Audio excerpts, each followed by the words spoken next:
Welcome to another Saxon Insurance Brokers podcast. I'm here with my colleague Charlie Firth, who has kindly made some notes for us to talk about today, and the topic is classic car insurance, one thing that we do an awful lot of here at Saxon Insurance Brokers.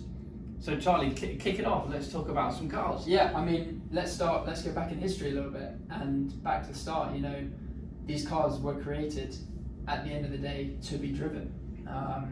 You know, the equivalent of the 250 GTO, it was created to be raced and driven around the racetracks, and you know, they're the equivalent of sort of the modern day Ferraris, I guess, aren't they? Yeah, very much so. I mean, in the 60s, the racing was a hot topic, and these cars, there's very few of them built. I think 34 of them exist today, and they're worth an awful lot of money. And yeah, they don't make cars like they used to, they say. Even the modern LaFerraris, 488, F8 Tributos, you know, they're amazing cars, but there's just something about these old cars that a lot of our customers seem to love. Yeah, and you know, in those olden days, they were common. You know, they were as common as, you know, you can drive out on the roads around here, especially being in Surrey, you see quite a lot of supercars driving around. Definitely. And the olden days, they were just like, as normal, you know. Yeah. It wasn't uncommon to see them on a day-to-day basis, but now, you know, if you drove past the 250 GTO or something along those lines, it would be pretty, you'd have to just probably stop, wouldn't you? Yeah, I mean, actually, if you go to California, and especially on the coastal areas like Newport Beach, they are so big on classic cars. They've got the climate. So unlike we have here, unfortunately, it's quite often a bit dark and dingy, and you don't get to use these cars that much. But if you ever, I'm sure everyone knows about the Pebble Beach Concourse as well, which is over there, slightly more north of California. They are really, really hot on their supercars. Well, classic and supercars, you know, full carbon Paganis, Koenigsegg's, Veyrons, everything, and all of the older stuff, because they have the climate where they can use them more. Yeah, exactly. So, and in the olden days, how distributed do you think these supercars were, or the supercars of the time? Do you think they were quite concentrated in where they were built, or do you think they went quite wide-ranging? You know, nowadays, cars built in Europe end up all over the world. They're everywhere. Same. Really? Yeah, that's the same. There's a lot of heritage in and around Italy, obviously, because of the Ferrari brand being born there. You know, Enzo Ferrari being the leader of that ship for many, many years, finishing his time with the F40. That was one of the last under his control. And yeah, there's still a lot of focus on what goes on in Europe with the racing, Mille Miglia, Tour Autos, and various other events that happen. But these cars now, and also back then, just ended up throughout the whole world. Wherever the rich were who wanted one of these cars, they went. So it's not uncommon for them all to be left-hand drive, and they were going to, you know, whether it was a right or a left-hand drive country. So yeah, they were pushed around the world and bought by the rich and famous. Yeah, and go back to your point on the tours that take place around the world, you know, the Mille Miglia, things like that. It's great to see these classic cars still running. Yeah, I guess. Yeah, you know, and racing, even Goodwood. Goodwood is a key event. You know, those members meetings that we go to every year with our customers. It makes your eyes water sometimes when you know the value of these cars, and a lot of them can't be insured while they're racing, and they are absolutely gunning it around these tracks with you know, in full competition mode, and sometimes bad things happen, and they do slide off the track or have accidents. Just a memory of mine was seeing the Ferrari bread vans slide off and crash into the tyre wall at Goodwood, and it's not nice to see something like that. But these cars, the ones they race, you know, it's to be expected, really. You know, it's going to happen. Yeah, and you know, that probably takes us on to the current situation with classic cars. You know, they're now incredibly rare, some of them, aren't they? And there's only a few left in the world, and it's important to protect them. You know, there's the storage, obviously, and then there's the restoration teams that are constantly working, and then there's the insurance on them. And making sure that it's actually protected for what it's worth, and having the peace of mind, you know. Yeah, it's funny because insurance gets thrown into this grudge purchase category where where it's stored and who restores it and who might work on the mechanics or who transports it or whoever looks after it. They're all the top-notch people. But sometimes I do find it a bit strange that customers, not necessarily our customers, but other customers would not want the very best insurance for their product, for their car collection, because effectively if something tragic was to happen, like a fire in a warehouse, these cars can be restored from even just a door handle upwards or a chassis upwards, so they'll never go. But there are certain things within an insurance policy that you or the customer needs to be aware of, i.e. you get the right to retain salvage in the event of a total loss, meaning your 275 or 250 LM stays in your possession and you get the option to rebuild it, rather than the salvage goes to an insurance company and they then own it and you've just had your check and you've walked away, because no one actually would want that. They would want to retain it and spend probably a maximum of £500,000-600,000 to fully restore or rebuild one of these classic Ferraris. With the concessionaire's Ferrari team, they can pretty much help supply or fabricate the parts and panels and everything like that are modern, in the modern world, is what needed to restore a classic Ferrari back to its original condition. Hence all these classy certified Ferraris that get the red book, which is one thing that most Ferrari owners would want, and that basically, for anyone that doesn't know, that is a stamp from Ferrari themselves that says this car is exactly how it came out of the factory, or came out of the factory, was modernised by Ferrari to race, and then is still original. So there's different types of red book because of really that. Yeah.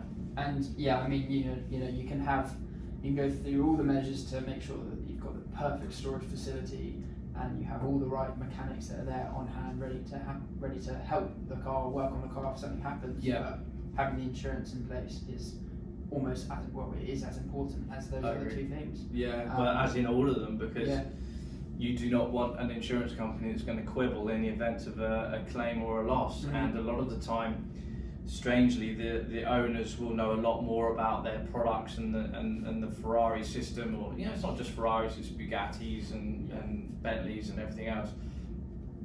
But the owners are so fanatic about their product and their collection, meaning that they know more about it than the insurers. So sometimes they need to guide them, and in the event of a loss, and that's where they need to work together with us, obviously, as their broker.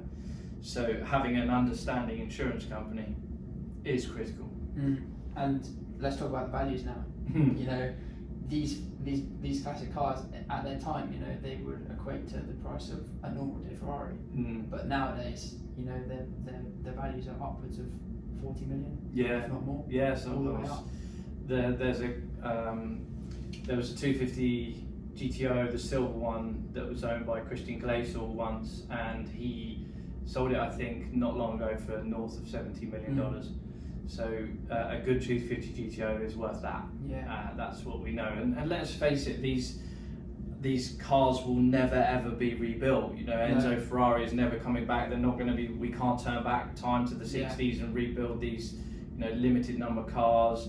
And they're pieces of art, but they're art that you can enjoy and drive, and just doesn't sit on the wall. So a lot of these values are skyrocketing because of that. They're just never ever, they're not replaceable.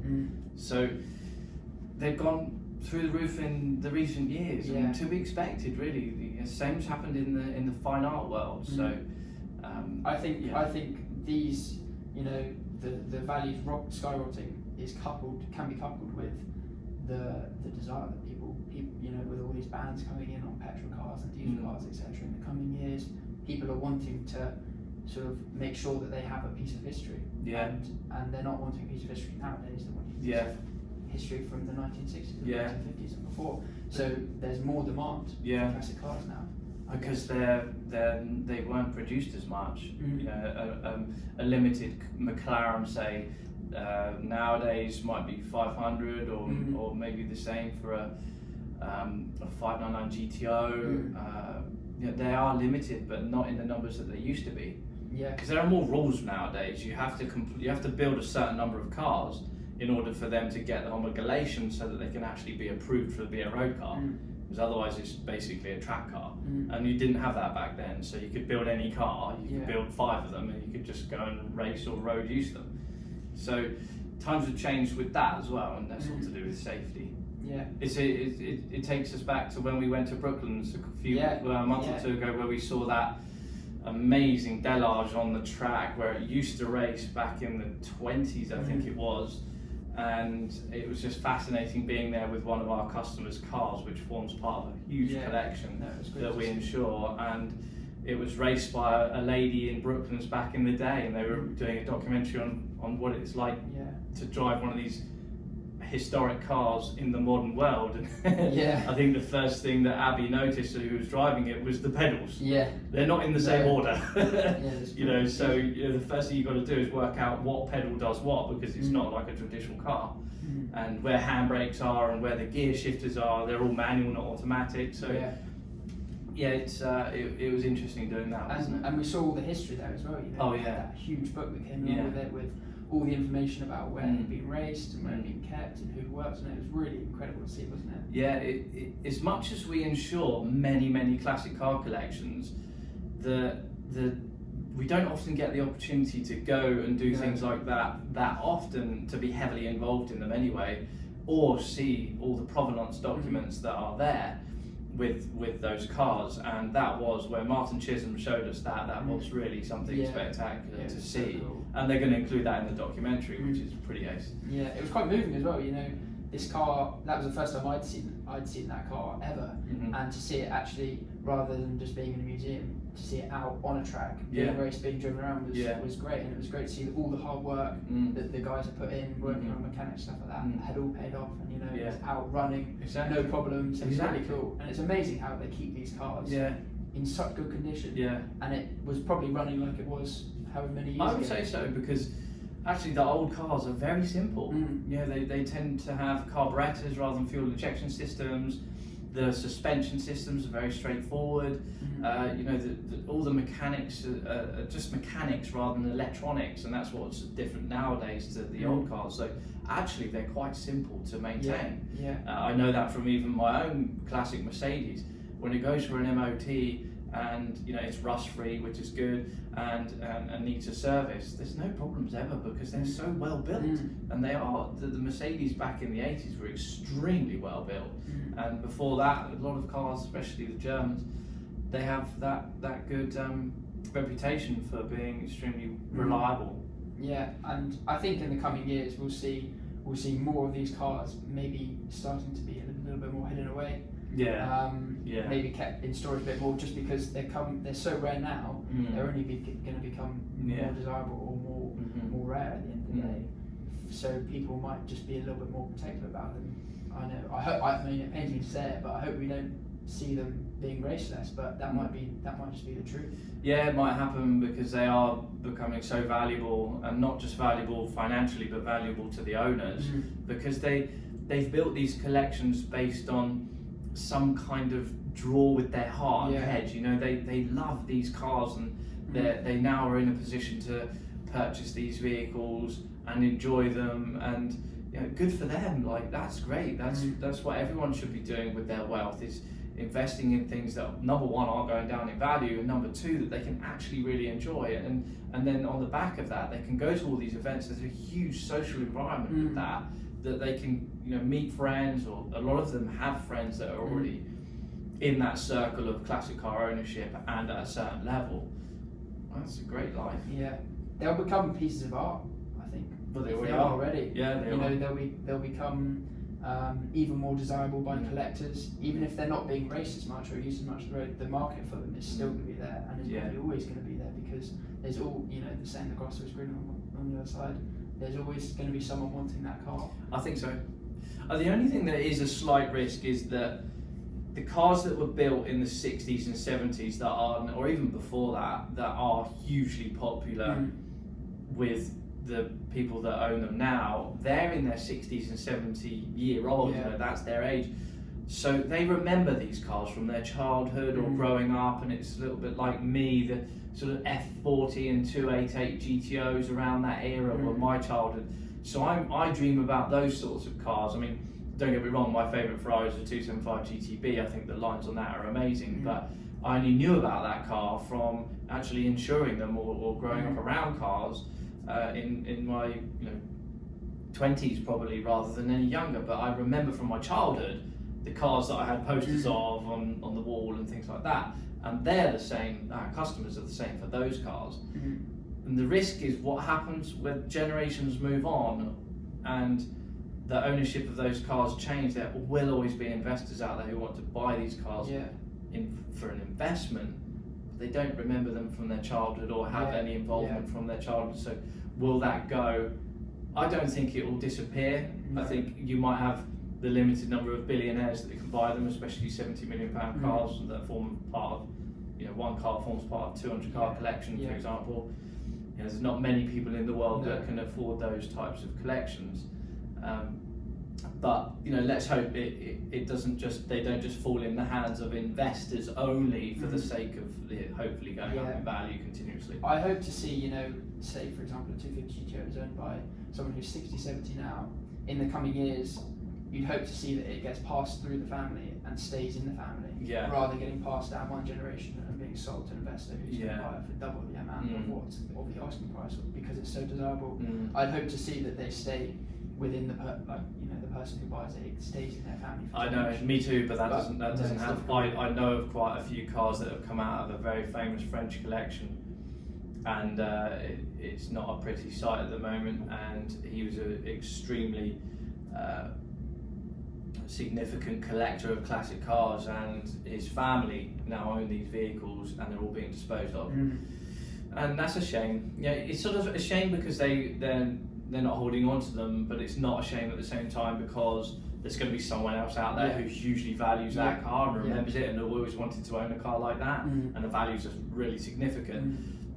So that's just the way of the world, isn't it? Everything comes around, goes around. And the people in this market who buy these cars, they've got experience. You don't go and buy a 250 GTO as your first investment. You probably had a few classic cars before, so you know how to treat it when you buy it. So even if it does get sold, as you were saying, from a family to an investor, the likelihood is it will still be kept in the condition that it's sold in.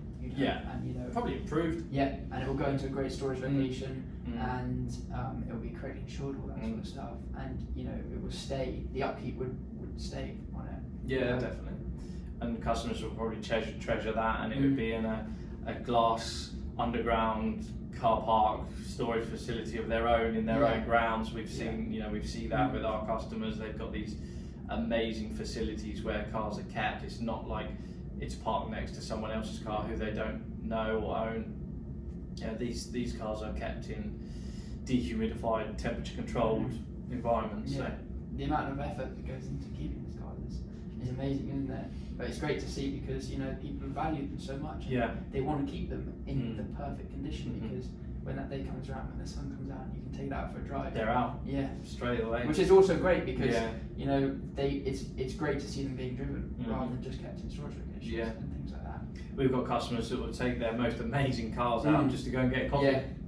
Literally out the driveway, out the garage in the driveway, get a coffee, pool around the town for a bit, come back, that's it. And then we've got others who are fanatic about racing them, and they'll be doing the Silverstone Classic and the Monaco Classic and all these events. So it's a real mix of customers that you get. You get a sort of discerning clients that like the provenance of all these cars and they look after them like you wouldn't believe, and then you've got the others that go and thrash around the track. It's great to see, isn't it? Yeah, it's good. Like I really like that, and especially when you get the not so valuable like E-type low drags and things like that look amazing, and especially when they're racing around Silverstone or Goodwood or other places like that. And I really love going to those events. So hopefully after all this is COVID has died down, next year we'll be back at Goodwood multiple times and various events. Well, we managed to get to the concours, didn't we, at Hampton Court?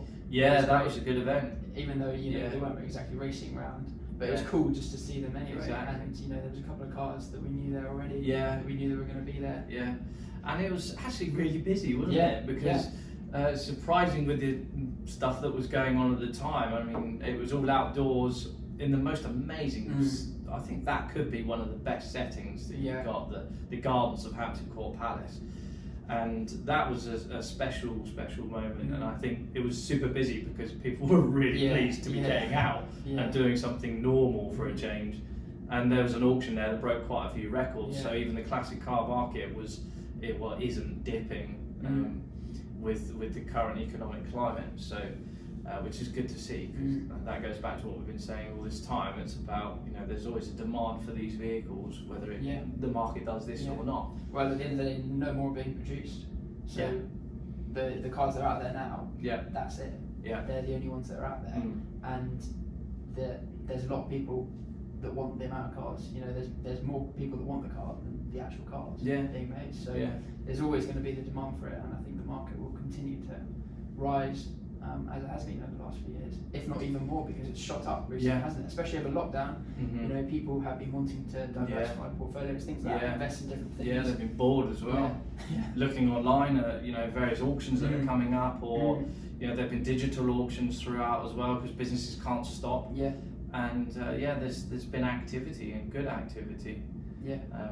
So just customers need to ensure their assets accurately as well. We've got some incredible collections on our books, and it's always our advice to ensure your assets correctly, because at the end of the day, if something bad happened, you would be pretty upset if you didn't get an agreed value for your car. And values change as well, don't they? The market, the values are constantly changing on these cars, and amongst other things, fine art, things like we've got a lot of fine art that gets bought and then goes up in value really quickly. Hugely, And it's really important to always keep on top of it. Keep your valuations up to date.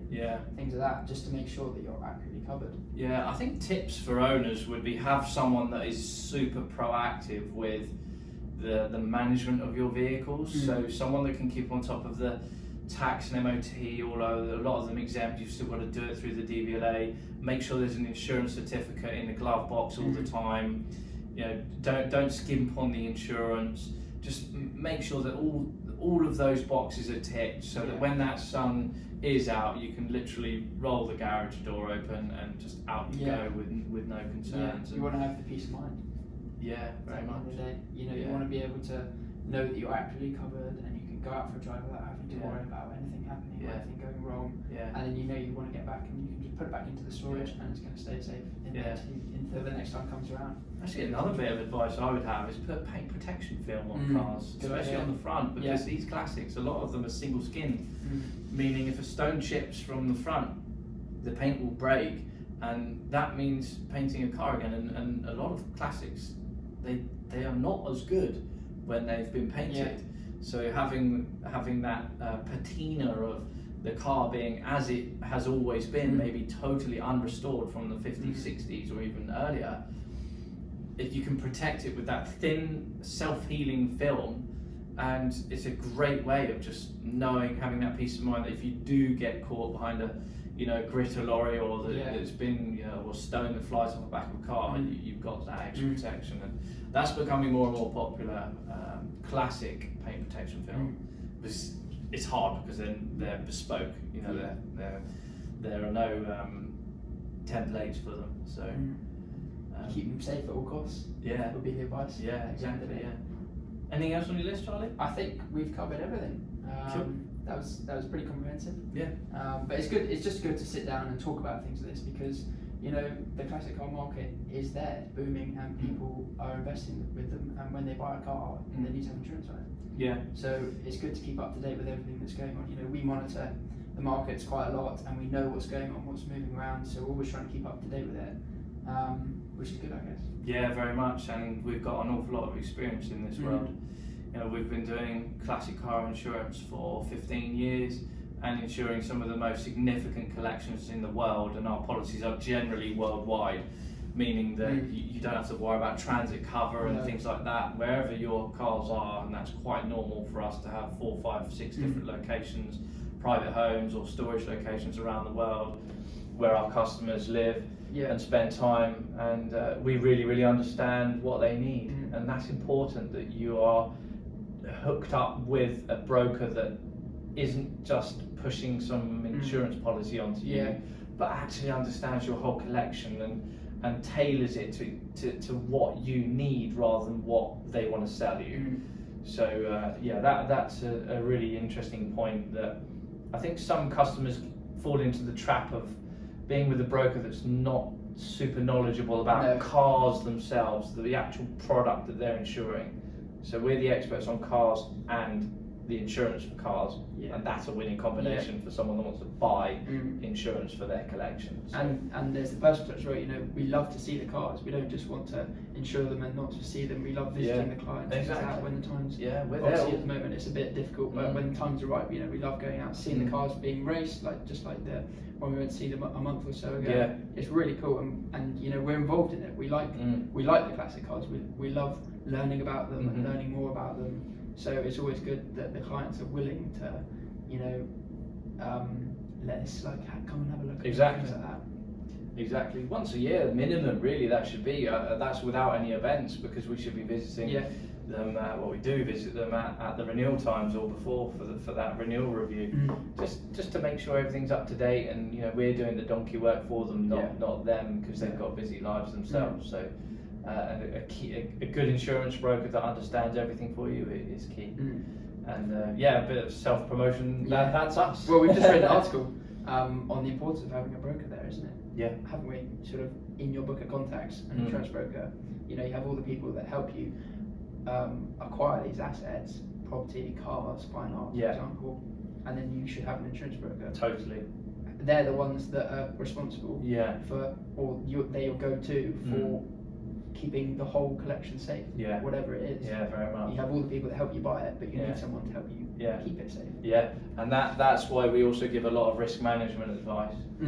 So if you've got valuable cars, then do you have fire curtains between them in the garage? I know they're not the prettiest things, but you know, are they protected by fire curtains? Because they're one of the best things you can have, especially when a house is connected to the garage and the kitchen could, you know, be in blaze, on fire, and the blaze just spread through to the cars that are full of fuel. So there's so many things, you know, so much more to just an insurance broker, like we've just said, about the knowledge of these cars, and that we can add as an insurance broker to the collectors, more than just, you know, here's a policy, give us the premium. It doesn't work like that. No. So cool. I think we'll wrap up there. That was a nice chat about classic car insurance and how we get involved and the products that we offer. So if you are in the market for insuring your classic cars, then please contact us. SaxonInsuranceBrokers.com is our website. You can live chat with us at any time, which is monitored nearly all the time. So we look forward to hearing from you if you need our help. Otherwise, I hope you've enjoyed this podcast, just chatting a little bit about what we get up to here at Saxon. See you on the next episode.